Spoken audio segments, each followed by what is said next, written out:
নমস্কাৰ সকলোকে স্বাগতম জনাইছো আসাম কেৰিয়াৰ পইণ্ট ইউটিউব চেনেলটোলৈ। তো বন্ধুসকল আজিৰ এই ভিডিঅ'টিত আমি আপোনালোকৰ আগন্তুক অনুষ্ঠিত হ'ব লগা এপিএছচি গ্ৰেড 4 পৰীক্ষাৰ বাবে সহায়ক হোৱাকৈ আৰু এটা আসাম জিকে ক্লাছ লৈ আহিছো। তো ইয়াতে আমি কিছুমান অসমৰ সাধাৰণ জ্ঞানৰ প্ৰশ্ন আলোচনা কৰিম যিকেইটা আপোনালোকৰ আগন্তুক পৰীক্ষাৰ বাবে অতিকৈ সহায়ক হ'ব। সেয়ে ভিডিঅ'টো স্কিপ নকৰিব আৰু শেষলৈকে চাই থাকিব। আৰু এটা কথা ইয়াতে আপোনালোকক জনাই থওঁ, আমি আপোনালোকৰ কাৰণে এপিএছচি গ্ৰেড 4 কাৰণে কিছুমান পিডিএফ বনাইছো। কাৰণ আপোনালোকে গম পাইছে যে ইয়াৰ যেটো সিলেবাস সেটো অকল ক্লাস 6, 7 আৰু 8 লৈকে হয়। তো ইয়াতে আপোনালোকে যদি ক্লাস 6, 7 আৰু 8 ৰ গোটেইখিনি কিতাপ কালেক্ট কৰি পঢ়িবলৈ যায় বহুতো সময়ৰ প্ৰয়োজন হ'বগে। আৰু ইমানখিনি আপোনালোকে কালেক্ট কৰি পঢ়িবলৈ গ'লে বহুত টাইম লাগিব, যাৰ কাৰণে আপোনালোকৰ সিলেবাসটো কমপ্লিট নহ'ব। সো তাৰ কাৰণে আমি কিছুমান পিডিএফ সহজভাৱে একদম সিম্পল কুৱেশ্যনৰ পিডিএফ কিছুমান আপোনালোকৰ বাবে বনাইছো। তো এতিয়া আমাৰ ওচৰত জিকে খিনি, সোশ্যাল ষ্টাডিজ আৰু সায়েন্স এইখিনি কুৱেশ্যন পাই যাবগে। আৰু ইংলিশ আৰু ৰিজনিং খিনি আমি বনাই আছো আৰু ম্যাথছ খিনি সেইখিনি পিছত পাই যাব। তো এতিয়া এই পিডিএফ খিনি কেৱল 49 ত আপোনালোকে পাই যাব। যিমানখিনি আমাৰ ওচৰত আছে সেইখিনি আমি দি দিম। কেৱল 49 ত এই পিডিএফ খিনি লৈ আপোনালোকে এতিয়াৰ পৰা পঢ়ি থাকিব পাৰিব। পিডিএফ খিনি পাবলৈ আমাক এই নম্বৰটোত হোৱাটছআপত মেছেজ কৰিব। নম্বৰটো হৈছে আমাৰ 8133840965। ইয়াতে আমাক হোৱাটছআপত মেছেজ কৰিব, ঠিক আছে? মেছেজ কৰি জনাব যে এপিএছচি গ্ৰেড 4 পিডিএফ খিনি লাগে। তো আমি আপোনাক কেৱল 49 ত এই পিডিএফ খিনি দি দিম, ঠিক আছে? সো এতিয়া আমি বেছি দিন নকৰো, কোৱেশ্যনখিনি চাওঁ। ফাৰ্স্ট কোৱেশ্যনটো কি দিছে চাওক। কোন চনত মল্লদেৱে নাৰায়ণ উপাধি লাভ কৰে? খুব এটা গুৰুত্বপূৰ্ণ প্ৰশ্ন হয়। ইয়াৰে যেটো শুদ্ধ উত্তৰ হেতু হৈছে অপচন গ, 1540 চনত। ঠিক আছে, 1540 চনত মল্লদেৱে নাৰায়ণ উপাধি লাভ কৰিছিল। পিছৰ প্ৰশ্নটো হৈছে মলেছা ৰাজবংশ কাৰ দ্বাৰা প্ৰতিষ্ঠা কৰা হৈছিল? এটো এটা ইম্পৰ্টেন্ট প্ৰশ্ন হয়। ইয়াৰে শুদ্ধ উত্তৰটো যাব অপচন গ, হালাস্তম্ভৰ দ্বাৰা। ঠিক আছে, মলেছা ৰাজবংশটো হালাস্তম্ভৰ দ্বাৰা প্ৰতিষ্ঠা কৰা হৈছিল। 3 নম্বৰ প্ৰশ্নটো হৈছে কোন চনত কোচ ৰজা নৰনাৰায়ণ আৰু আহোম ৰজা চুকাফাৰ মাজত মাজুলী চুক্তি স্বাক্ষৰিত হয়? তো সকলোৱে গম পায় যে কোচ ৰজা নৰনাৰায়ণ আছিল আৰু আহোম ৰজা চুকাফাৰ মাজত মাজুলী চুক্তি স্বাক্ষৰিত হৈছিল। তো কেতিয়া হৈছিল সুধিছে। ইয়াৰ যেটো শুদ্ধ উত্তৰ হেতু হ'ব অপচন খ, 1563 চনত। ঠিক আছে, 1563 চনত নৰনাৰায়ণ আৰু চুকাফাৰ মাজত মাজুলী চুক্তি স্বাক্ষৰিত হৈছিল। পিছৰ প্ৰশ্নটো হৈছে শ্ৰীমন্ত শংকৰদেৱৰ কিমান চনত মৃত্যু হৈছিল? এতিয়াতে মৃত্যু কথা সুধিছে। শ্ৰীমন্ত শংকৰদেৱৰ জন্ম কথা পাই থাকো আমি, ইয়াৰ আগৰ ক্লাছটোত চাগে আমি চাইছিলো, কিন্তু ইয়াতে সুধিছে মৃত্যু কিমান চনত হৈছিল। তো ইয়াৰে যেটো শুদ্ধ উত্তৰ হেতু হ'ব অপচন খ, 1568 চনত। পিছৰ প্ৰশ্নটো হৈছে কোনে আহোম ৰাজ্যত পাইক প্ৰণালী ডিজাইন কৰিছিল? ঠিক আছে, পাইক প্ৰণালীটো কোনে ডিজাইন কৰিছিল বা কোনে প্ৰৱৰ্তন কৰিছিল? শুদ্ধ উত্তৰটো হ'ব অপচন ক, মোমাই তামুলী বৰবৰুৱাই। পিছৰ প্ৰশ্নটো হৈছে শৰাইঘাট যুদ্ধত মোগল সেনাক নেতৃত্ব কোনে দিছিল? তো এইটো এটা খুব ইম্পৰ্টেন্ট প্ৰশ্ন হয়। শৰাইঘাটৰ যুদ্ধত মোগল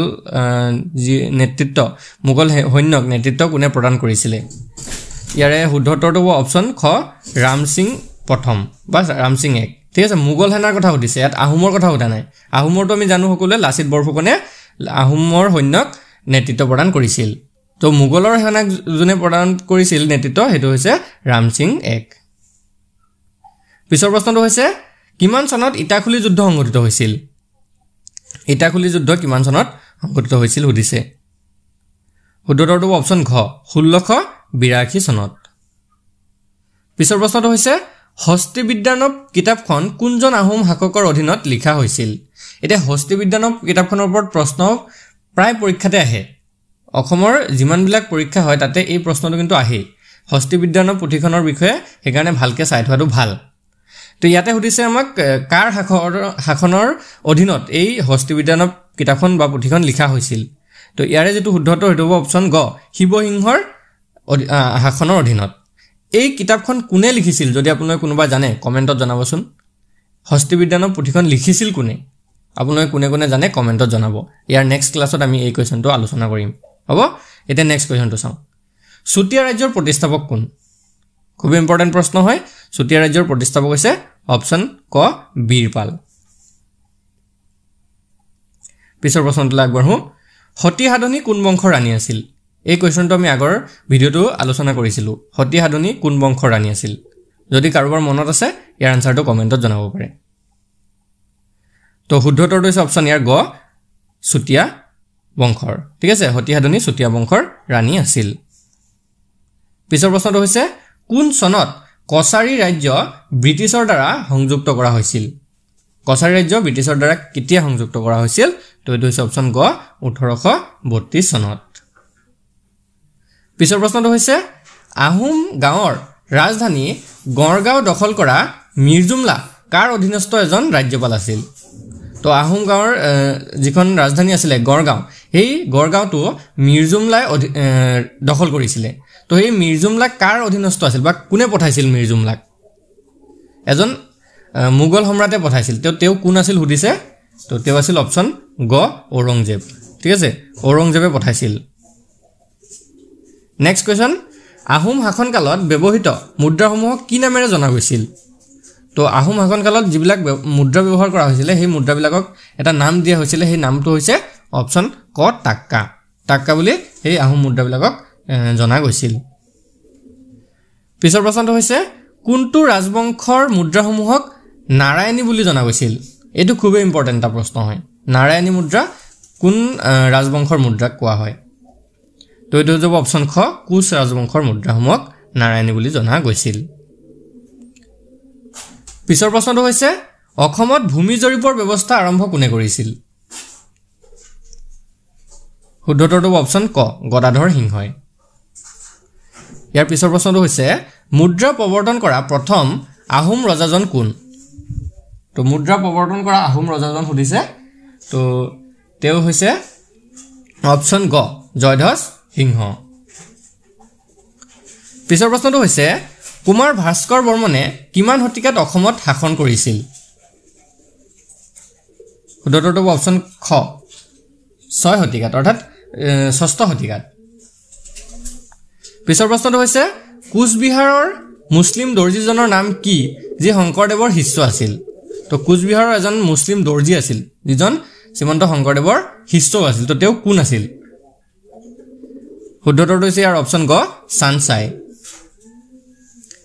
পিছৰ প্ৰশ্নটো হৈছে 1794 চনত কোনজন আহোম ৰজাই তেওঁলোকৰ ৰাজধানী শিৱসাগৰৰ পৰা যোৰহাটলৈ স্থানান্তৰ কৰিছিল তো ইয়াৰে যেটো শুদ্ধ উত্তৰ হেতু হৈ যাব অপচন ঘ গৌৰীনাথ সিংহই 1794 চনত ৰাজধানী শিৱসাগৰৰ পৰা যোৰহাটলৈ স্থানান্তৰ কৰিছিল পিছৰ প্ৰশ্নটো হৈছে মাধৱ কণ্ডলী কোন ৰজাৰ পৃষ্ঠপোষক আছিল তো মাধৱ কণ্ডলী কোনজন ৰজাৰ পৃষ্ঠপোষক আছিল সুধিছে তো ইয়াৰে শুদ্ধ উত্তৰটো হ'ব অপচন ক মহামাণিক্য ৰজাৰ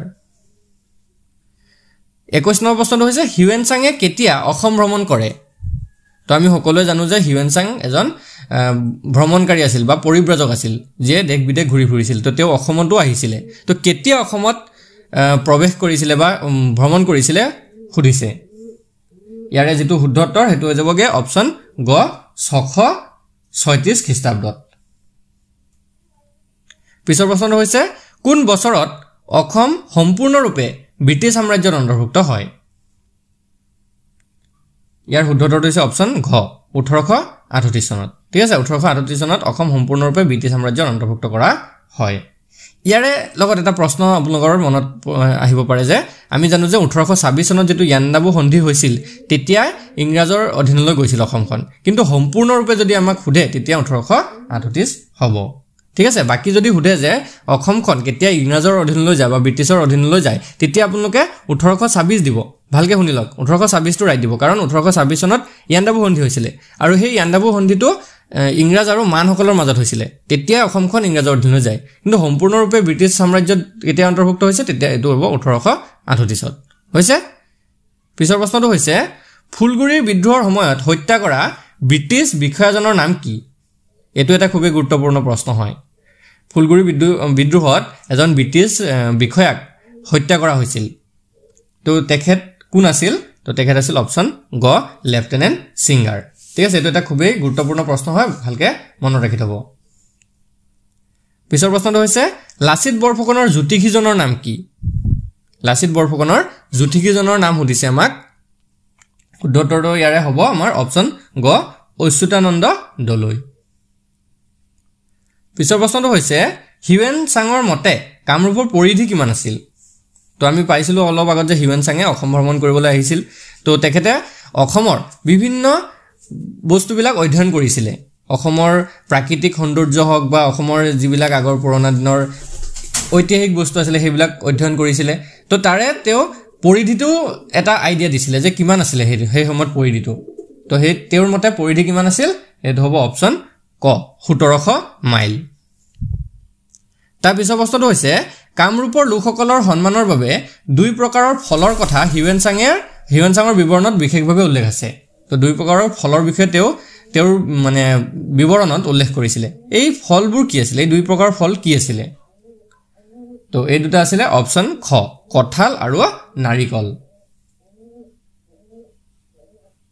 ইয়াৰ পিছৰ প্ৰশ্নটো হৈছে তুংখুঙীয়া বুৰঞ্জী কাৰ দ্বাৰা লিখা হৈছিল তুংখুঙীয়া বুৰঞ্জী কোনে লিখিছিল সুধিছে তো এইটো হৈ যাব অপচন ঘ শ্ৰীনাথ দুৱৰা বৰবৰুৱাৰ দ্বাৰা পিছৰ প্ৰশ্নটো হৈছে কোচ ৰাজকুমাৰী মংগলা দেৱীক বিয়া কৰোৱা আহোম ৰজাজনৰ নাম কি তো কোচ ৰাজকুমাৰী মংগলা দেৱীক এজন আহোম ৰজাই বিয়া কৰাইছিল তেওঁ কোন আছিল তো তেওঁ আছিল অপচন ঘ প্ৰতাপ সিংহ পিছৰ প্ৰশ্নটো হৈছে লাচিত বৰফুকনৰ কেতিয়া জন্ম হৈছিল তো লাচিত বৰফুকনৰ জন্ম কেতিয়া হৈছিল আমি যদি চাওঁ ইয়াৰে শুদ্ধ উত্তৰটো অপচন খ 1622 খ্ৰীষ্টাব্দত আজি ভিডিঅ'ৰ শেষৰ প্ৰশ্নটো হৈছে কি চুক্তিয়ে আহোমৰ ৰাজধানী গড়গাঁৱত মিৰ্জুমলাৰ দখলৰ সমাপ্তি চিহ্নিত কৰে তো সেই চুক্তিখন হৈছে অপচন ঘ ঘিলাঝাৰিঘাটৰ চুক্তি তো এই ঘিলাঝাৰিঘাটৰ চুক্তিৰ পিছতেই আমাৰ আহোমৰ যিখন ৰাজধানী গড়গাঁও এখন আকৌ মিৰ্জুমলাৰ হাতৰ পৰা মুকলি হৈ আমাৰ আহোমৰ হাতলৈ আহিছিল তো আজিৰ এই প্ৰশ্নকেইটা যদি ভাল লাগিলে ভিডিঅ'টো এটা লাইক কৰি দিব আৰু চেনেলটো ছাবস্ক্ৰাইব কৰি ল'ব কাৰণ আপোনালোকৰ আগন্তুক পৰীক্ষাৰ বাবে আমি সকলো প্ৰিপাৰেচন এই চেনেলটোত কৰাই দিম আৰু যদিহে আপোনালোকে PDF খিনি ল'ব বিচাৰে খুব কম মূল্যত কেৱল 49ত যদি PDF খিনি ল'ব বিচাৰে তেতিয়াহ'লে আমাক এই নম্বৰটোত এতিয়াই হোৱাটছআপত মেছেজ কৰিব নম্বৰটো হৈছে 8133840965 ইয়াতে আমাক কেৱল হোৱাটছআপত মেছেজ কৰিব ইয়াতে কল নকৰিব হোৱাটছআপত মেছেজ কৰিলে আমি আপোনালোকৰ সকলোৰে ৰিপ্লাই দিম আৰু আজি ভিডিঅ'টো চোৱাৰ কাৰণে সকলোকে ধন্যবাদ